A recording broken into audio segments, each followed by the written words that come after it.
Good morning. Good morning. ഇന്ന് ഞാൻ YouTube channel പ്രശസ്തനായിട്ടൊന്നുമില്ല. അതിൽ ഒരുപാട് വീഡിയോസ് ക്രിയേറ്റ് ചെയ്ത് പ്രശസ്തനായിട്ടുണ്ടെങ്കിൽ അതിന്റെ പിന്നിൽ ഫസ്റ്റ് ക്ലാപ്പ് കൊടുക്കേണ്ടത് നമ്മുടെ സോമസുന്ദര സാറിനാണ്. ഒരു ദിവസം ഞാൻ എന്നെ വേദിയിലേക്ക് പ്രസംഗിക്കാൻ വേണ്ടി വിളിച്ചു. വളരെ പ്രസംഗിക്കാൻ വേണ്ടി ഒരുപാട് കണ്ടൻസ് ഒക്കെ ഇങ്ങനെ പ്രിപ്പയർ ചെയ്ത് വന്ന് വേദിയിലേക്ക് വിളിച്ചു കഴിഞ്ഞപ്പം എന്റെ കാൽമുട്ടുകളൊക്കെ വെക്കാൻ ഒരു അപസ്മാരൂപിയെ പോലെ ഞാൻ ചെയ്യാൻ. അപ്പൊ എനിക്ക് അവിടുന്ന് അസാധ്യമായ സംഭവം സാധിപ്പിച്ചെടുക്കണം എന്നൊരു ഇങ്ങനെ പോകുന്ന പബ്ലിക് സ്കൂളിലെ ഒരു പരസ്യം കാണുന്നു. അന്ന് എല്ലാവർക്കും പരസ്യങ്ങൾ പറഞ്ഞു. കോഴിക്കോട് അങ്ങാടിയിൽ മുഴുവനും കാണാൻ പറ്റുന്ന ഒരു പരസ്യമാണ് ഏഷ്യാനെറ്റ് പബ്ലിക്. അതിങ്ങനെ നമ്മുടെ കണ്ണുകൾക്ക് ഇങ്ങനെ ആ നമ്പറൊക്കെ ഇങ്ങനെ റിഫ്ലക്ട് ചെയ്ത് കാണും. അപ്പം തന്നെ ഞാൻ വിളിച്ചു, എനിക്ക് പ്രസംഗം പരിശീലിക്കണമെന്ന്. അങ്ങനെ ആ ഒരു പരിശീലന വേദിയിൽ നമ്മൾ വന്നു. ആദ്യം നിശബ്ദനായി സാറ് പറഞ്ഞതുപോലെ നമ്മുടെ പ്രസംഗത്തിന്റെ ഓരോ സ്റ്റേജുകൾ ആദ്യം ഇങ്ങനെ നിൽക്കും, ഇങ്ങനെ ഇങ്ങനെ അല്ലെ മോദിയും മറ്റുള്ളവരൊക്കെ പ്രസംഗിക്കുന്ന രീതിയിലേക്ക് നമ്മളെ കൈകൾ ഉയരും എന്നൊക്കെ പറഞ്ഞപ്പോൾ അവസാനം എത്രമാത്രം ഉയർത്താൻ പറ്റുമെന്ന് ഞാൻ വിചാരിച്ചില്ല. അവസാനം സാറിന്റെ ട്രെയിനിങ് ഒക്കെ കിട്ടി. അവസാനം ആയപ്പോഴേക്ക് കേരള കൗമുദിന്റെ ഓപ്പോസിറ്റ് ആണ്. നമ്മളെ പ്രസംഗിക്കാൻ തുടങ്ങിയാൽ അവസാനം ഡോറ് കുറ്റിയിടേണ്ടി വന്നു. കാരണം ഈ പ്രസംഗത്തിന്റെ ഈ സ്റ്റേജ് കൂടി ഹൈ ലെവലിൽ എത്തിയപ്പോഴേക്ക് എന്തായി, പുറത്തു നിന്ന് അവിടെ ചുറ്റുമുള്ള മറ്റു ആൾക്കാർക്ക് അവിടെ നിൽക്കാൻ പറ്റാതെ അല്ലേ സാർ? ഓർമ്മല്ലേ? ആൾക്കാർക്ക് എന്തോ സംഭവിക്കുന്നത് അറിഞ്ഞിട്ട് ഭൂകമ്പം ഉണ്ടായോ എന്ന് ചോദിച്ചിട്ട് ഓടി വന്ന് ഓർമ്മല്ലേ? അപ്പൊ നമുക്ക് പറ്റാത്തത് പറ്റിച്ചെടുക്കാൻ നേടിയെടുക്കാൻ പറ്റും എന്നുള്ളതാണ്. അത് നമുക്ക് എന്തായാലും തീർച്ചയായിട്ടും നമുക്ക് അതിനു വേണ്ടിയുള്ള പരിശീലനം ആവശ്യം. ഇന്നും ഈ പരിശീലനം വരാൻ നടന്നത് എനിക്ക് എന്തോ ഒരു സന്തോഷമാണ്. ഇങ്ങോട്ട് വരുന്ന മുഹൂർത്തം ആലോചിക്കുമ്പോൾ തന്നെ വല്ലാത്തൊരു അനുഭൂതിയാണ്. കാരണം സാധാരണ ഞാൻ സൺഡേ ആണ് ഇവിടെ ക്ലാസ് ഉണ്ടാവാറ്. എനിക്ക് പിന്നെ സാറ്റർഡേ ഒന്ന് ബിസിയാണ്. ഇപ്പൊ ഇന്ന് മാത്രം ഫ്രീ ടൈം എങ്ങനെയോ വീട് കിട്ടി. ഇന്നലെ ഞാൻ വാട്സപ്പ് ഒന്നും നോക്കിയിട്ടില്ലായിരുന്നു ഈ ഒരാഴ്ച. അപ്രതീക്ഷിതമായി ഒന്ന് വാട്സപ്പ് നോക്കിയപ്പോ നമ്മുടെ ഏഷ്യാനെറ്റ് പബ്ലിക് സ്കൂളിന്റെ അവിടെ ഇന്ന് ക്ലാസ് ഉണ്ട് എന്ന് പറഞ്ഞപ്പോ ഞാൻ വേഗം ബാക്കിയെല്ലാം ഞങ്ങൾ വേറെ ഫ്രണ്ട്സൊക്കെ വന്ന് കറങ്ങാൻ പോകുന്ന വിചാരിച്ച ദിവസമാണ്. അപ്പൊ ഞാൻ പറഞ്ഞ ആ കറക്കൊക്കെ മാറ്റി വെച്ച് ഞാൻ ശ്രീജിത്തിനെ വിളിച്ചിട്ടേ സാറിനെയും വിളിച്ചു. അപ്പൊ അങ്ങനെ വന്നു എന്നുള്ളത്. തീർച്ചയായിട്ടും പ്രസംഗം എന്ന കല അത് നമ്മൾ അഭ്യസിച്ചേ പറ്റുള്ളൂ. നമ്മളെ കമ്മ്യൂണിക്കേഷൻ സ്കില്ല്. ഉദാഹരണത്തിന് നമ്മളെപ്പോഴും പ്രസംഗിച്ചുകൊണ്ടിരിക്കുക. നമ്മളിവിടെ വന്ന് പരസ്പരം കൈവയ്ക്കുമ്പോൾ നമ്മൾ പ്രസംഗിക്കുന്നതാണ് അല്ലേ സാറേ? അല്ലെ? അപ്പൊ നമ്മൾ ഒരു വ്യക്തിയോട് സംസാരിക്കുന്ന രീതിയിൽ ഒരു സമൂഹത്തോട് സംസാരിക്കുന്ന ഒരു അവസ്ഥയിലേക്ക് വന്നപ്പോൾ എനിക്ക് ആ പ്രസംഗം പിന്നീട് ഒരു പ്രശ്നമല്ലാതായി. അല്ലെങ്കിൽ മുട്ടുപെറുക്കായിരുന്നു. അതിനുശേഷം എത്രയോ ക്ലാസ്സുകൾ തുടങ്ങി, ഇതൊക്കെ തുടങ്ങി. പിന്നെയാണ് നമ്മൾ ടെക്നോളജിയോട് എനിക്കൊരു പാഷനാണ്. ഈ ടെക്നോളജിയും ഒരു പാഷനാണ്. എന്നാൽ ഫിലോസഫി എന്നിലൊരു ഫിലോസഫർ ഉണ്ട് എന്ന് കാണിച്ചു തന്നത് സോമസുന്ദർ സാറാണ്. എന്നോട് ഒരു ദിവസം പറഞ്ഞു, കലയിലെ ഇങ്ങനെ പ്രസംഗിച്ചാൽ മാത്രം പോരാ, ജിത്തു കൃഷ്ണമൂർത്തിയുടെ കുറച്ച് സ്പിരിച്വാലിറ്റി കൂടി പറയണമെന്ന് പറഞ്ഞു സാറിനോട്. ഞാനൊന്നും നോക്കിയില്ല. അന്നത്തെ ദിവസം തന്നെ അവിടെ DC ബുക്സിലാന്ന് തോന്നുന്നു. അവിടെ പോയിട്ട് ജിത്തു കൃഷ്ണമൂർത്തി 1-2 പുസ്തകമൊക്കെ വായിച്ചു. പിന്നെ ഞാൻ ജിത്തു കൃഷ്ണമൂർത്തി ഫാനായി മാറി. കാരണം എനിക്ക് മനസ്സിലായത് നല്ല അടിപൊളി അദ്ദേഹത്തിന്റെ ആശയങ്ങളൊക്കെ നമ്മളെ ചിന്താധാരകളിൽ നമ്മൾക്ക് ഭയങ്കരമായിട്ട് ഇൻഫ്ലുവൻസ് ചെയ്യുന്ന ഒരു അവസ്ഥയിലേക്ക് കൊണ്ടുവരുന്നുള്ളതാണ്. കാരണം പിന്നെ ഞാൻ അദ്ദേഹത്തിന്റെ ഓഡിയോ ബുക്കുകൾ ഇഷ്ടംപോലെ കേട്ടു. ഇംഗ്ലീഷില്, മലയാളത്തിൽ ഞാൻ പുസ്തകങ്ങൾ വായിക്കുകയും ചെയ്തു. അത്രയും ഇതൊക്കെ ഉണ്ടായിരുന്നു. പിന്നീട് ഈ ടെക്നോളജി കുട്ടികളൊക്കെ നമുക്ക് പറ്റൂലല്ലോ. ടെക്നോളജി നമ്മൾ മാക്സിമം യൂട്ടിലൈസ് ചെയ്യണം. വെറുതെ ഒരു ഫോൺ ഇവിടെ വെച്ചിട്ട് കാര്യമല്ല, അതായത് അത് ഗെയിം കളിച്ച് അതിന്റെ കാര്യമല്ല. ഇതിനെ മാക്സിമം യൂട്ടിലൈസ് ചെയ്യാന്നുള്ളത്. ഇന്ന് ടെക്നോളജി പോയി സ്റ്റുഡൻസ് എന്ന രീതിയിൽ ജപ്പാനിലും അമേരിക്കയിലും തുർക്കിയിലും വരെ സ്റ്റുഡൻസിന്റെ അവസ്ഥയിലേക്ക് എത്തിക്കാൻ എനിക്ക് പറ്റി. കാരണം എന്താ, ഇന്നിപ്പോ കോഴ്സുകളാണ് ഞാൻ ഉണ്ടാക്കാറുള്ളത്. കോഴ്സുകൾ. അപ്പൊ നിങ്ങൾ വിചാരിക്കും എന്താ കോഴ്സ് ഒക്കെ ഉണ്ടാക്കണേ കുറെ സമയം വേണം. ഞാൻ സാറിനോട് പറഞ്ഞു, സാറ് ചില കാര്യത്തിൽ ഇനിയും സമയമായോ? നമ്മൾ ടെക്നോളജി എങ്ങനെ യൂട്ടിലൈസ് ചെയ്യും? നമ്മളിപ്പോ ഉദാഹരണത്തിന് ഒരു PDF ബുക്ക് എടുക്കാം. നമ്മളിപ്പോ സ്കൂളിൽ ടീച്ചറാണ്. അപ്പൊ നമ്മൾ എന്തെങ്കിലും ഒരു കാര്യത്തിൽ നമുക്ക് പ്രസന്റ് ചെയ്യണമെങ്കിൽ അതിന്റെ PDF പുസ്തകങ്ങൾ എവിടെയെങ്കിലും ടെലിഗ്രാമെന്നോ അതിന് സമയത്ത് ChatGPT കൊടുക്കുക. ChatGPT എന്തെങ്കിലും കോഴ്സ് ആക്കി തരാൻ പറയാം. വളരെ മനോഹരമായിട്ട് അതാക്കി തരും. അതിന്റെ ചിത്രങ്ങള്, അതിന്റെ ഡയഗ്രാംസ് എല്ലാം ഇൻസ്റ്റന്റ് ആയിട്ട് ആക്കി തരും. നമ്മൾ ഒരു ചിലപ്പോ അല്ലെങ്കിൽ നമ്മൾ 2 വർഷം കൊണ്ട് ചെയ്യേണ്ട കാര്യമാണ് നമ്മൾ 2 മിനിറ്റോട് ചെയ്യുന്നത്. അപ്പൊ നമ്മൾ ഈ കാലഘട്ടത്തില് ഇപ്പോഴുള്ള കറന്റ് സിറ്റുവേഷൻ അനുസരിച്ച് മുന്നോട്ട് പോയാൽ നമുക്ക് സാർ ഇന്നലെ പറഞ്ഞു എന്റെ പുസ്തകം വായനയുടെ സമയം പോകും. ഒരിക്കലും പോകില്ല. ഇന്ന് പുസ്തകം വായിക്കണമെങ്കിൽ നമ്മൾ 2-3 മണി മാസങ്ങൾ എടുക്കും. പക്ഷെ ഇന്ന് വായിച്ച പുസ്തകം നമ്മൾ ഉൾക്കൊണ്ട് നമ്മൾ അതിന്റെ ഒരു ടീച്ചറാക്കി മാറ്റാൻ നമുക്ക് 2 മിനിറ്റ് മതി. കാരണം ഞാൻ ഒരു പുസ്തകം എടുക്കുന്നു, ആ പുസ്തകം നമ്മൾ ChatGPT കൊടുത്ത് അതിനെ കുറിച്ച് കോഴ്സ് രൂപത്തിലാക്കുന്നു, അതിന്റെ ചിത്രങ്ങൾ ഉണ്ടാക്കിയെടുക്കുന്നു, അതിന്റെ അഡ്വാൻസ്ഡ് ആയിട്ടുള്ള എന്തൊക്കെ കാര്യങ്ങളുണ്ടോ അതിനെ കുറിച്ച് കാർട്ടൂണുകൾ ഉണ്ടാക്കുന്നു, എന്നിട്ട് നമ്മൾ അത് പ്രസന്റ് ചെയ്യുന്നു. ഇത് പ്രസന്റ് ചെയ്യാന്നുള്ള അടുത്തുള്ള എല്ലാ സാധനങ്ങളും നമുക്ക് ഒരു മൊബൈൽ ഫോൺ വെക്കുക, അതിൽ ടെലിപ്രോംപ്റ്റർ ആപ്പ് ഉണ്ടാവും, അതിന് മുമ്പിൽ നമ്മുടെ പോയിന്റ്സ് വെക്കുക, അതിനൊരു ബാക്കിൽ ക്യാമറ വെച്ചിട്ട് നമ്മളെ റെക്കോർഡ് ചെയ്ത് കഴിഞ്ഞാൽ എല്ലാം ഓക്കെ ആയി. ഇത് നമുക്ക് എന്തൊരു കാര്യം ചെയ്യണമെന്ന് വിചാരിച്ചാലും അത് ഈസി ആയിട്ട് ശ്രീത്തിനൊക്കെ നമ്മൾ ഒരുപാട് കാര്യങ്ങൾ ലോകത്തിന് മുമ്പിൽ സമർപ്പിക്കാനുള്ള ഒരു വ്യക്തിയാണ്. ഒരുപാട് കാര്യങ്ങളുണ്ട്, നമ്മളത് ചർച്ച ചെയ്യാറുണ്ടായിരുന്നു. ഇതൊക്കെ പ്രസന്റ് ചെയ്യാൻ നമ്മൾ ഇന്നത്തെ ടെക്നോളജിയോട് ഒപ്പം ചെയ്യണം. ഇത് നമ്മൾക്ക് കുറേ നേരം മൈക്രോസോഫ്റ്റ് എക്സൽ, വേർഡ് ഇതൊക്കെ പഠിക്കാനുള്ള വളരെ കോംപ്ലിക്കേറ്റഡ് ആയിട്ടുള്ള ഒരു കാര്യം. അതൊന്നും ആവശ്യമില്ലല്ലോ. ഇന്ന് നമുക്ക് കോഡിങ് വേണ്ട, ഒന്നും വേണ്ട. നമ്മളെ AI ടൂൾസ് ഉള്ളതുകൊണ്ട് നമുക്ക് ഇതൊന്നും പഠിക്കാതെ എന്തും നമുക്ക് ചെയ്യാം. അപ്പൊ ഞാൻ എന്ത് ചെയ്തപ്പോ ഓപ്പറേഷൻ തൂഫാന്റെ ഭാഗമായിട്ട് എന്നോട് ഒരു കോളേജിൽ ക്ലാസ് എടുക്കാൻ പറഞ്ഞു. അപ്പൊ അവിടെ എനിക്ക് കിട്ടിയ സമയം ഒരു 10 ക്ലാസ്സുകൾ എന്ന് പറയുമ്പോൾ നമ്മൾ എപ്പോഴും മനസ്സിലാക്കേണ്ടത് ഇൻഫർമേഷൻ ഷെയർ ചെയ്യാൻ വേണ്ടി നമ്മൾ ക്ലാസ്സുകൾ കൊടുക്കരുത്. കാരണം ഇൻഫർമേഷൻ ഷെയർ ചെയ്യാൻ നമ്മുടെ നാവുകളെക്കാളും ട്രസ്റ്റഡ് ആയിട്ട് ഇന്ന് ആർട്ടിഫിഷ്യൽ ഇന്റലിജൻസിന്റെ ബുദ്ധിയോടെ പ്രവർത്തിക്കുന്നുണ്ട്. പക്ഷേ നമ്മൾ ആക്ടിവിറ്റീസ് ഓറിയന്റഡ് ആയിരുന്നു. ഇപ്പൊ അന്ന് ഓപ്പറേഷൻ തൂഫാന്റെ ക്ലാസ് കൊടുത്തപ്പോൾ പല ക്ലാസ്സുകളും ഇൻഫർമേഷനും ഇത് പറഞ്ഞപ്പോ കുട്ടികൾ ഇങ്ങനെ കോട്ടുവായ ഇടുക ചെയ്തത്. കുട്ടികൾ ഇങ്ങനെ കോട്ടുവായ ഇടുക, അവരുടെ കുട്ടികൾക്ക് ഒരു തൂഫാന്റെ ഇമ്പാക്ട് അവിടെ ഉണ്ടാക്കിയത് എനിക്ക് തോന്നില്ല. പക്ഷെ നമ്മൾ എന്ത് ചെയ്ത് ചെല്ലിൽ തന്നെ കുറെ ആക്ടിവിറ്റീസ് ഒക്കെ കൊടുത്തു. ഒരു ബോൾ എടുത്ത് കുട്ടികളെ കൊണ്ട് അങ്ങോട്ട് ഷെയർ ചെയ്യാൻ പറഞ്ഞു. അപ്പൊ കുട്ടികൾ വളരെ ഹാപ്പി ആയി. അതിലൂടെ ഒരു മെസ്സേജ് നമുക്ക് കണ്ടു. നമ്മുടെ ഇന്നത്തെ പ്രസംഗങ്ങളും ക്ലാസ്സുകളും ഒക്കെ ആക്ടിവിറ്റീസ് ഓറിയന്റഡ് ആണ്. ഇൻഫർമേഷൻ അവർക്ക് നിങ്ങളൊരു വേർഡ് അവിടെ പറഞ്ഞാൽ ChatGPT പോയി കഴിഞ്ഞാൽ അവർക്ക് ഫാസ്റ്റ് ആയിട്ട് നമ്മൾ കൊടുക്കുന്നതിനേക്കാളും അപ്ഡേറ്റഡ് ആയിട്ടുള്ള കാര്യങ്ങളൊക്കെ അവർ കിട്ടും. ഇപ്പൊ ആക്ടിവിറ്റീസ് ഓറിയന്റഡ് ആയിരിക്കും. ഇപ്പൊ നമുക്ക് ഈ കോഴ്സ് ക്രിയേറ്റ് ചെയ്യാന്ന് പറയുമ്പോൾ നിങ്ങൾ വിചാരിക്കും എന്താ ഒരു ഓഡിയൻസ് വേണം. നമ്മൾ പഠനം ആ രീതിയിലേക്ക് മാറ്റണം. ഇപ്പൊ നിങ്ങൾക്കൊക്കെ എന്തെങ്കിലും ഒരു കാര്യം സമൂഹത്തിന് പ്രസന്റ് ചെയ്യാനുള്ളതുകൊണ്ടാണ് ഈ പ്രസംഗം വരുന്നത്, അല്ലേ? എന്താ നിങ്ങൾക്ക് പ്രസന്റ് ചെയ്യാനുള്ളത്?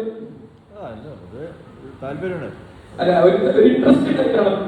നിങ്ങൾക്ക് എന്താ ഇൻട്രസ്റ്റ്? എനർജി. എന്തിനു വേണ്ടിയാണ് പ്രസംഗം കിട്ടുന്നത്? ഓക്കെ. അപ്പൊ സംസാരിക്കുമ്പോൾ സബ്ജക്റ്റ് കൊടുക്കാൻ നമുക്ക് എന്താവുന്നതാണ് ഈ നമ്മൾ ഈ ഇൻഫർമേഷൻസ് എല്ലാം നമ്മൾ ChatGPTയോ ജെമിനിയോ വെച്ച് ഇങ്ങനെ എക്സ്പെരിമെന്റ് ചെയ്യാം. ഇപ്പൊ ഞാൻ എന്താ ചെയ്യാം, എനിക്ക് ഇപ്പൊ എന്തെങ്കിലും ഒരു മെഡിക്കൽ ഇമെയിൽ വന്നു, അപ്ഡേറ്റഡ് ഇൻഫർമേഷൻ വന്നു, ഞാനത് കോപ്പി ചെയ്ത് ChatGPT കൊടുക്കും. ChatGPT ഇൻസ്റ്റന്റ് ആയിട്ട് നമ്മൾ കേരളീയർക്ക് വേണ്ടിയുള്ള ഓപ്ഷനിലേക്ക് മാറ്റി തരും. ഇംഗ്ലീഷിലും മലയാളത്തിലും ആക്കും. എന്നിട്ട് ഇതേ ChatGPT നമ്മൾ ഇതിന്റെ ഇമേജ് ഉണ്ടാക്കാൻ പറയും. മനോഹരമായിട്ടുള്ള ഇമേജ് ഉണ്ടാക്കി തരും. ഇത്ര മനോഹരമായി നമുക്ക് ഇമാജിൻ ചെയ്യാൻ പോലും പറ്റില്ല. പണ്ടൊക്കെ ആണെങ്കിൽ ഇത് ഉണ്ടാക്കണേ നമ്മൾ എവിടെ വരെ പോകണം, ഗൂഗിളിൽ സെർച്ച് ചെയ്ത് ഏതോ ആൾക്കാർ ഉപയോഗിച്ചത് കണ്ടെടുക്കണം. ഇതൊന്നുമില്ല, നമ്മുടെ ക്രിയേഷൻ ആണത്. നമ്മൾ പ്രോംപ്റ്റ് കൊടുത്തുണ്ടാക്കുന്നത് നമ്മുടെ ക്രിയേഷൻ ആണ്. നമ്മളൊക്കെ അതിനനുസരിച്ച് നമ്മൾ മുന്നോട്ട് പോകണം. ഈ ഒരു കാലഘട്ടത്തിൽ നമ്മൾ അതിനനുസരിച്ച് മുന്നോട്ട് പോയി കഴിഞ്ഞാൽ നിങ്ങൾക്ക് നമ്മൾ സാധ്യമല്ല എന്ന് വിചാരിച്ചത് എല്ലാം സാധ്യമാക്കാൻ പറ്റും. ഒരു കുട്ടികളാണെങ്കിൽ നമ്മളിപ്പോ ഞാൻ എന്റെ മോള് 10ാം ക്ലാസ്സിൽ വന്നപ്പോ ഞാൻ എന്ത് ചെയ്ത് ഒരു ബയോളജി ബുക്ക് PDF കണ്ടു. എന്നിട്ട് ഞാൻ എന്ത് ചെയ്ത് ആ PDFിലെ ഫസ്റ്റ് അവര് ബയോളജിയിലെ ഫസ്റ്റ് ചാപ്റ്റർ ജെനറ്റിക്സും ഒക്കെ ആയിട്ട് ബന്ധപ്പെട്ട കാര്യം. അപ്പൊ ഇതിന്റെ ഒക്കെ എന്ത് കാര്യം ചെയ്ത് ഇതെല്ലാം എടുത്തിട്ട് ChatGPT വെച്ചിട്ട് നമ്മൾ അതിന്റെ ഒരു കണ്ടന്റ് ഒക്കെ ഉണ്ടാക്കി, അതിലെ സ്റ്റോറീസ് ഉണ്ടാക്കി, ഇതെല്ലാം അത് അതുപോലെ രീതിയിലുള്ള ഒരു പഠന രീതി നമ്മൾ ഈ ഒരു കാലഘട്ടത്തിൽ നമ്മൾ മുന്നോട്ട് പോകണം. നമ്മൾ വിചാരിക്കും നമ്മളെ മണ്ടേ അപഹരിക്കണം, ഒരിക്കലുമില്ല. നമ്മൾ അപ്ഡേറ്റഡ് ആക്കണം. നമ്മളെ സൂപ്പർ ഫാസ്റ്റ് ഹ്യൂമൻ ബീങ് ആക്കി മാറ്റുകയാണ് ആർട്ടിഫിഷ്യൽ ഇന്റലിജൻസ് ചെയ്യുന്നത്. നമ്മളെ സ്ലോ ചെയ്യല്ല ചെയ്യുന്നത്, നമ്മളെ ബുദ്ധിയെ അത് കവർന്നെടുക്കുകയല്ല ചെയ്യുന്നത്. നമ്മുടെ ബുദ്ധിക്ക് നമുക്ക് സമൂഹത്തിൽ പ്രസന്റ് ചെയ്യാനുള്ള സാധനങ്ങൾ കൂടുതൽ കളർഫുൾ ആക്കിയിട്ടും കൂടുതൽ ഭംഗിയുള്ളതുമാക്കി തരാനാണ് ആർട്ടിഫിഷ്യൽ ഇന്റലിജൻസ് നമ്മളെ സഹായിക്കുന്നത്. പക്ഷെ നമ്മളങ്ങനെ കണ്ടിട്ട് പോയാൽ നമ്മൾ ഡെയിലി അത് ഉപയോഗിക്കണം. ഡെയിലി ഇപ്പൊ നമുക്കൊരു ഇൻഷുറൻസ് പോളിസി ഇല്ലേ, ഈ ഇൻഷുറൻസ് പോളിസി നമ്മൾ എന്താ ചെയ്യുന്നത് അറിയാം. നമുക്കൊരു അസുഖം വരാൻ വേണ്ടി കാത്തിക്കരുത്. നമ്മൾ ChatGPT-യിലേക്ക് ഇതിന്റെ PDF ഫയൽ ഇട്ട് കൊടുക്കുക. മലയാളത്തിൽ നമുക്ക് ചോദിച്ചാൽ റിപ്ലൈ ചെയ്യും. ഇംഗ്ലീഷിലാണ്, ഇംഗ്ലീഷിൽ എന്തിനും പറഞ്ഞല്ലോ അതിനോട് ചോദിക്കാം. ഈ പോളിസിയുടെ ഓരോ കാര്യങ്ങൾ, ഉദാഹരണത്തിന് എനിക്ക് എന്റെ ഇൻഷുറൻസ് കമ്പനി എന്റെ കണ്ണിന് ഒരു ഓപ്പറേഷൻ വന്നപ്പം 1,15,000 രൂപ വന്നത് റിജക്ട് ആക്കി. ഞാൻ ഏജന്റുമാരൊക്കെ വിളിച്ചു നോക്കി, അവരൊക്കെ നോ പറഞ്ഞു, അവർക്കൊന്നും പറ്റില്ലാതെ പറഞ്ഞു. പക്ഷെ ഞാനെന്ത് ചെയ്തു, അവസാനം ഞാൻ എന്ത് ചെയ്തു, ഈ ChatGPT എടുത്തിട്ട് അതിലേക്ക് ഈ ഇൻഷുറൻസ് പോളിസിന്റെ ഇട്ട് കൊടുത്തു. പിന്നെ എന്റെ ഹോസ്പിറ്റലിൽ ഞാൻ അഡ്മിറ്റ് ആയ ദിവസം തൊട്ട്, നിങ്ങളിപ്പോ ഹോസ്പിറ്റലിലോ എന്തെങ്കിലും ആൾക്കാർക്ക് അസുഖമൊക്കെ ഉണ്ടെങ്കിൽ ഡോക്ടർ പ്രിസ്ക്രിപ്ഷൻ അടക്കം എല്ലാം ഡേ 1 തൊട്ട് നിങ്ങൾ എന്ത് ചെയ്യണം, ഈ ആർട്ടിഫിഷ്യൽ ഇന്റലിജൻസിന്റെ ഏതെങ്കിലും സോഫ്റ്റ്വെയർ ഇട്ട് കൊടുക്കുക. ഡോക്ടർ പറയുന്ന ഇൻസ്ട്രക്ഷൻസിനോടൊപ്പം തന്നെ ഇപ്പോഴും സ്വീകരിക്കുമ്പോൾ നമുക്ക് കൂടുതൽ കെയർ. ഉദാഹരണത്തിന് എന്റെ കണ്ണിന്റെ ഓപ്പറേഷൻ കഴിഞ്ഞപ്പോൾ ഡോക്ടർ എനിക്ക് ഒരു ഇൻസ്ട്രക്ഷൻസ് തന്നു. ആ ഇൻസ്ട്രക്ഷൻ തന്നു എന്റെ കണ്ണിന്റെ കോർണിയയുടെ ചെറിയൊരു ഭാഗം മാറ്റി വെച്ച ഓപ്പറേഷൻ. ഈ ഓപ്പറേഷൻ നടന്നപ്പോൾ കുറച്ച് 4 ദിവസമായപ്പോൾ ഇത് അവിടെ ഒട്ടിപ്പിടിച്ചിട്ടില്ല എന്നുള്ളൊരു ബാഡ് ന്യൂസ് എനിക്ക് കിട്ടി. അപ്പൊ എനിക്ക് കുറച്ച് ആൻസൈറ്റി കിട്ടി, കാരണം വീണ്ടും ഓപ്പറേഷൻ ചെയ്യേണ്ടി വരുമല്ലോ. അപ്പൊ എന്ത് ചെയ്തു, ഞാൻ ChatGPT-യിലേക്ക് ഇട്ട് കൊടുത്തു, എനിക്കിങ്ങനെ ഡിമെക്ട് സർജറി എന്ന് പറയും. ഈ ഡിമെക്ട് സർജറി കഴിഞ്ഞു, ഇത് ഡോക്ടർ പറയുന്നു ഇത് കൂടിയിട്ടില്ല.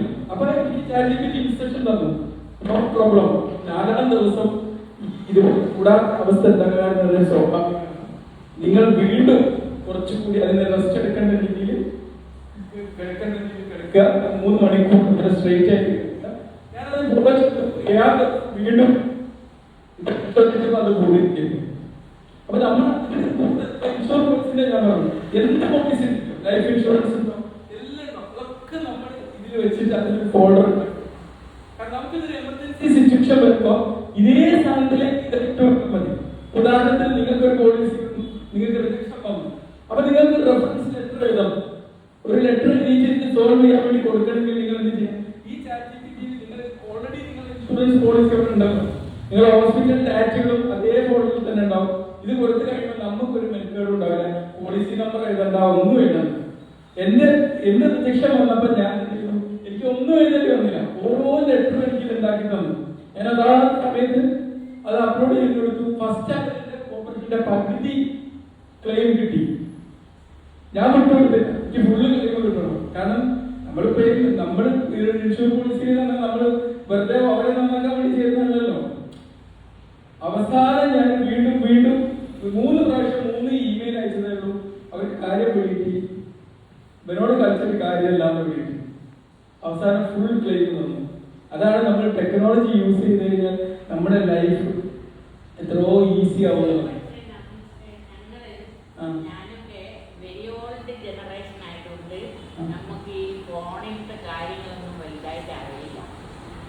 അല്ല, അത് കുഴപ്പമില്ല. വലിയോണ്ട് ജനറേഷൻ ഒന്നല്ല. ആയിക്കോട്ടെ, 150 കഴിഞ്ഞാൽ വലിയോണ്ട് എന്ന് പറയാൻ പറ്റും.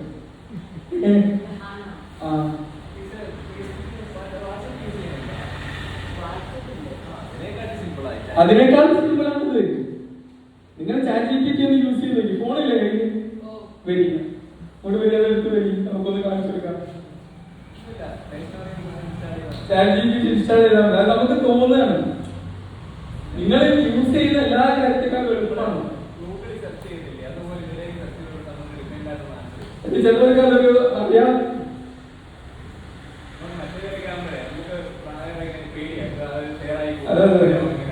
നിങ്ങൾ ശരിക്കും യൂസ് ചെയ്യുന്നുണ്ട് അല്ലേ? അല്ല,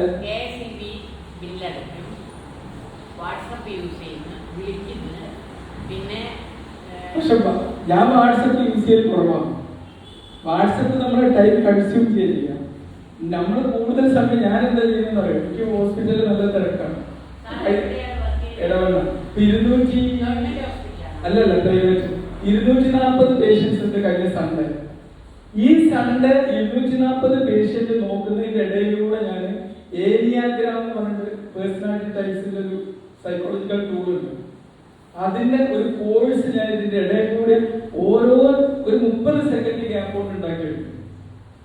അന്ന് ഞാൻ സോഷ്യൽ മീഡിയ ഒന്നും യൂസ് ചെയ്തിട്ടില്ല. എന്തൊക്കെ സോഷ്യൽ ആ കോഴ്സിന് യുഡേമി പബ്ലിഷ് ചെയ്തു. യുഡേമി അത് പബ്ലിഷ് ചെയ്ത് ഇംഗ്ലീഷിലും മലയാളമുണ്ട്.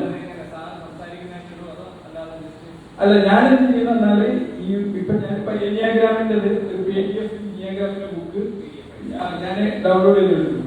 എന്നിട്ട് ഇത് ഞാൻ ചാറ്റ് ഇതിന് ചാറ്റ് ഇട്ടിട്ട് ഞാൻ പ്രോംപ്റ്റ് കൊടുക്കും. ഇതിന് നിങ്ങൾ ഈ കോഴ്സ് ആക്കി ഇംഗ്ലീഷിലും മലയാളത്തിലും മാറ്റുന്നത്. അപ്പൊ ഇത് ഓരോ മോഡ്യൂൾ, അത് ഈ ഏരിയക്കാരുടെ ഉദാഹരണത്തിന് 12 മോഡ്യൂളാണ്. ഓരോ മോഡ്യൂളിലും 4-5 ചാപ്റ്റേഴ്സ് ഉണ്ടാവും. ഇതത് ചാപ്റ്റർ ആക്കി തന്നു. എന്നിട്ട് ഇതെന്ത് ചെയ്യും, ഇത് ആ ചാപ്റ്റർ ആക്കിയത് ഇംഗ്ലീഷിലും മലയാളത്തിലും ഉണ്ടാവും. എന്നിട്ട് ഓരോ ചാപ്റ്റർ കഴിയുമ്പോഴും ഇതിന് അനുയോജ്യമായ ഇമേജ് ഉണ്ടാക്കാൻ പറയും. അപ്പൊ ഒരു മോഡ്യൂളിൽ 9 ചാപ്റ്റർ ഉണ്ടെങ്കിൽ 9 വേണ്ടിയിട്ടുള്ള ഇമേജ് അത് ഉണ്ടാക്കിയിട്ടുണ്ട്. ഓൾറെഡി നമുക്ക് എഡിറ്റ് ചെയ്യാനുള്ള സാധനം അവിടെ സെറ്റ് ആയി.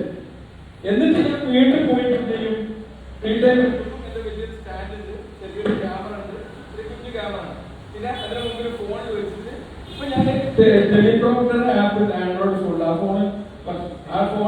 ഫോൺ ഇപ്പൊ ഞാൻ കൊണ്ടുവന്നിട്ടില്ല. കാരണം അതിന്റെ ഡിസ്പ്ലേ പോയിട്ട് കമ്പനിയിലാണ്, അതിലാണ് ചെയ്യാറുള്ളത്. Teleprompter, elegant teleprompter.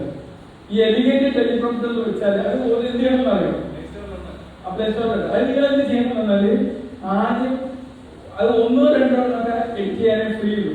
അപ്പൊ ഒന്ന് എഡിറ്റ് ചെയ്തിട്ട് അത് ഡിലീറ്റ് ആക്കാം, പിന്നെ ആവശ്യമില്ല. അങ്ങനെ പോകുമ്പോൾ നമ്മുടെ മുമ്പിലൂടെ ഇങ്ങനെ വായിച്ചുകൊണ്ടിരിക്കും. ഒരു ഫോണിൽ അത് മറ്റേ ചെയ്യാം. അല്ലെങ്കിൽ എന്ത് ചെയ്യും, ഞാൻ ക്യാമറ ഉപയോഗിക്കുന്നതിന്റെ ക്യാമറ ഷൂട്ട് ചെയ്യാം. അപ്പൊ നമുക്കൊരു ഇൻട്രസ്റ്റ്, നമ്മുടെ കണ്ടന്റ് ഒക്കെ അവിടെ റെഡി. ഇപ്പൊ കഴിഞ്ഞ പ്രാവശ്യം ഞാൻ കോഴിക്കോട് ബീച്ചിൽ വന്നപ്പോ ഞാൻ അവിടെ ഇരുന്ന് 5 module CBT for parents and children, ആ കോഴ്സ് മുഴുവൻ ഞാൻ അവിടെ നിന്ന് ഷൂട്ട് ചെയ്തു. നമുക്ക് ഇത് സാധനങ്ങൾ ഹാൻഡി സാധനങ്ങൾ ഉണ്ടെങ്കിൽ നമുക്ക് എന്തും ചെയ്യാൻ. ഇതൊക്കെ പണ്ടത്തെ ആൾക്ക് ചെയ്യണമെങ്കിൽ ഇതൊക്കെ സെല്ല് ചെയ്യാൻ ഞാനിപ്പോ അങ്ങനെ ഫ്രീ ആയിട്ട് തന്നെ ഇടാറില്ല. കാരണം നമുക്ക് ഇതൊരു അപ്ഡേറ്റ് ചെയ്യാന്നുള്ളതാണല്ലോ. പക്ഷെ ഇപ്പൊ അതുകൊണ്ട് നമുക്ക് ഫ്രീ ആയിട്ട് കൊടുത്തിട്ട് നമുക്ക് ഒരുപാട് ഓഡിയൻസ് ആണ്. ഇപ്പൊ ഞാൻ നോക്കുമ്പോ കഴിഞ്ഞ വർഷം നോക്കുമ്പോ എന്റെ ഓഡിയൻസ് ഇംഗ്ലീഷ് കോഴ്സിന് 12% USA എന്നുള്ള ഓഡിയൻസ് ഉണ്ട്, തുർക്കിയിലുണ്ട്, പിന്നെ വേറെ ബേസ് കാണിച്ചില്ല. അത് ഞാൻ ഇങ്ങനെ ഷൂട്ട് ചെയ്യും. ഞാൻ ആ ഫോൺ എനിക്ക് കാണിച്ചു തരാൻ പറ്റും. ഇതിങ്ങനെ ഞാൻ ചെയ്യുന്നത് ഗ്രീൻ സ്ക്രീൻ വാങ്ങി വെച്ചിട്ടുണ്ട്. ആ ഗ്രീൻ സ്ക്രീൻ വെക്കും, ഇവിടെ നിന്ന് മറ്റേ ക്യാമറ ഷൂട്ട് ചെയ്യും. അതിന്റെ മുമ്പിൽ ടാബിലോ ഫോണിലോ ഇത് തുറന്നു വെക്കും. ഇപ്പൊ പിന്നെ എനിക്ക് ഫോൺ തന്നെ ഡയറക്ഷൻ കൊടുക്കാം. ഇപ്പൊ ടെലിപ്രോംപ്റ്റർ ഞാൻ ഇപ്പോഴാണ് യൂസ് ചെയ്തത്. അല്ലെ പിന്നെ ഓരോന്നോരോന്ന് ഇങ്ങനെ മാറ്റില്ല. ഇപ്പൊ ടെലിപ്രോംപ്റ്റർ യൂസ് ചെയ്തപ്പോ തീരെ ടൈം വേണ്ട, പെട്ടെന്ന് കഴിയും. ഞാൻ ഓപ്പറേഷൻ തൂഫാന്റെ ദിവസം എന്നെ ക്ലാസ് എടുക്കാൻ വിളിച്ചപ്പോ അതിന് ലഹരിയും നമ്മളെ എല്ലാ അഡിക്ഷനും, ഫോൺ അഡിക്ഷൻ ഇതൊക്കെ മോചിതരാൻ വേണ്ടിയിട്ടുള്ള കോഴ്സ് ഉണ്ടാക്കാൻ ഞാൻ എന്ത് ചെയ്ത്, വീട്ടിൽ നിന്ന് വൈഫിനോട് നോക്കാൻ പറഞ്ഞു. ഞാൻ ഇതിനെ കുറിച്ച് വഴിയെന്ന് പറഞ്ഞു. ഞാനൊരു പാർക്കിൽ പോയി ഇരുന്ന് 12 മോഡ്യൂൾ 5 മണിക്കൂർ എടുത്ത് ഇംഗ്ലീഷിലും മലയാളത്തിലും ഷൂട്ട് ചെയ്ത് തീർക്കാൻ പറ്റും. നമുക്കൊരു ടൈം എടുക്കുന്നില്ല. നമ്മള് ടെക്നോളജി യൂസ് ചെയ്യുകയാണെങ്കിൽ നമുക്ക് എന്തും പെടും. നിങ്ങൾക്ക് ഏത് പ്രൊഫഷനാണ്? ടീച്ചർ. അപ്പൊ നിങ്ങൾ എന്ത് ചെയ്യണമെന്ന് അറിയോ, നിങ്ങൾ ഏത് സബ്ജക്റ്റാ? UP സബ്ജക്ട് എടുക്കണം. അതിനെ കുറിച്ച് അല്ല അതിനെ ഒരു ഇപ്പോഴത്തെ ടീച്ചിങ് ഇതാക്കിയിട്ട് യുഡേമിയിലൊക്കെ കോഴ്സുകളാക്കി ഇന്റർനാഷണൽ ഓഡിയൻസിന് കൊടുത്ത് നിങ്ങൾ സബ്ജക്റ്റില് കോഴ്സുകൾ ഉണ്ടാക്കി. അപ്പൊ യുഡേമി എന്ന പ്ലാറ്റ്ഫോം പോയിട്ട് നിങ്ങൾക്കിപ്പോ UP-യിലാണെങ്കിൽ മറ്റ് ഒരുപാട് നിങ്ങളുടെ ഫീൽഡിൽ ഒരു ഹയർ എഡ്യൂക്കേഷൻ കൊടുക്കേണ്ട സാധനങ്ങൾ ഉണ്ടാവില്ല. അപ്പൊ ഞാനിപ്പോ പുതിയ കോഴ്സ് ഞാൻ ഉണ്ടാക്കിയത് ഫാറ്റ് ലിവർ റിവേഴ്സൽ പ്രോഗ്രാം. അപ്പൊ ഫാറ്റ് ലിവറിൽ ഒരുപാട് പേഷ്യൻസ് ഉണ്ട്. അപ്പൊ ഈ ഫാറ്റ് ലിവറിൽ നമ്മൾ അതിന് അവർക്ക് റുട്ടീന്, അവർക്ക് വേണ്ടിയിട്ടുള്ള ഒരു ഓരോ മാസം ചെയ്യണം എന്നൊക്കെ ഉള്ളത് കറക്റ്റായിട്ട് മോണിറ്റർ ചെയ്ത് ഷെഡ്യൂൾ ചെയ്ത് കൊടുത്തിട്ടുണ്ട്. 1.5 മണിക്കൂർ 2 മണിക്കൂറായിട്ട് കോഴ്സ്. അപ്പൊ വലിയ കോഴ്സ് നോക്കണം, നമുക്കതനുസരിച്ച് ഇങ്ങനെ താക്കാൻ പറ്റുന്നില്ല. നിങ്ങൾ നിങ്ങൾക്ക് ഇഷ്ടമുള്ള സബ്ജക്റ്റ് എടുക്കാൻ ക്ലാസ് ആയിട്ട് പ്രത്യേകിച്ച് ടൈമൊന്നും വേണം. ഇനി അല്ലെങ്കിൽ നിങ്ങൾ ക്ലാസ് എടുക്കുന്ന സാധനം കൂട്ടി എടുത്തിട്ടുണ്ടെങ്കിൽ മുകളിലാക്കിയിട്ടാൽ മതി. മനസ്സിലായി? ഇവിടെ മലയാളം കോഴ്സുകൾക്ക് വലിയ ഡിമാൻഡ് ഇല്ല, വളരെ കുറച്ച് ആൾക്കാരല്ലേ ഉള്ളൂ. ഇവിടെ മലയാളികൾക്ക് അത്ര കൊണ്ട് പറ്റിയതല്ല. ഇംഗ്ലീഷ് ആണെങ്കിൽ അടിപൊളിയാണ്. ഇംഗ്ലീഷ് കോഴ്സ് ടീച്ചർ ടീച്ചർ അല്ലായിരുന്നു. ആ ഓഫീസർ ഏത്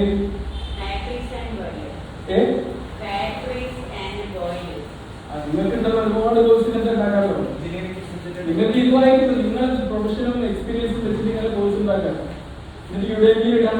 ഇതേ കോഴ്സ് തന്നെ യൂട്യൂബിലുണ്ട് കോഴ്സ് എന്ന് പറയുന്നത്. അതിപ്പോ ഞാൻ അപ്ലോഡ് ചെയ്ത് കൊടുക്കുന്നത് യൂട്യൂബിലും നമുക്ക് യൂട്യൂബിന്റെ ഡെസ്ക്ടോപ്പ് വേർഷനിൽ പോയി കഴിഞ്ഞാൽ യൂട്യൂബ് കോഴ്സ് കാണും. ഈ മോഡിൽ അതേപോലെ തന്നെ ഇതിലൂടെ യൂട്യൂബിലൂടെ യൂട്യൂബിൽ ഇട്ടാൽ നിങ്ങളുടെ സ്റ്റുഡൻസിനൊക്കെ ഈ ഒരു സബ്ജക്ട് വരുമ്പോൾ എക്സാം വരുമ്പോൾ എഴുതാൻ കൊടുത്താൽ മതി. മനസ്സിലായില്ല? അതിൽ നിന്നുള്ള ഇൻകം കിട്ടും.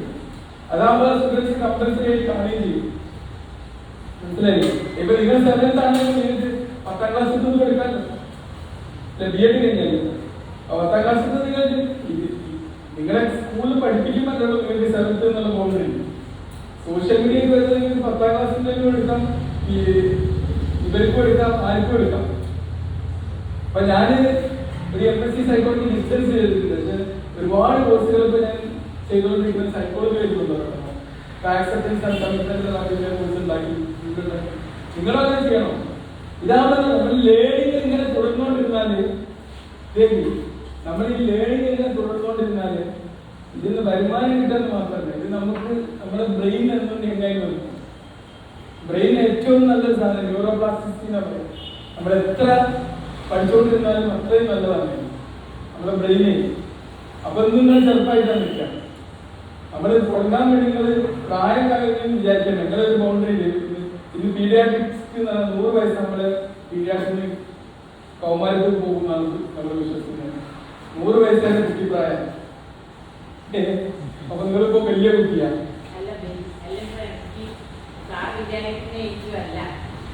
എത്ര വയസ്സാണ്? 100 അവിടെ ഇനിയുണ്ട്. 23. ഓക്കെ, വീണ്ടും പല കാര്യങ്ങളും സംബന്ധിക്കാം.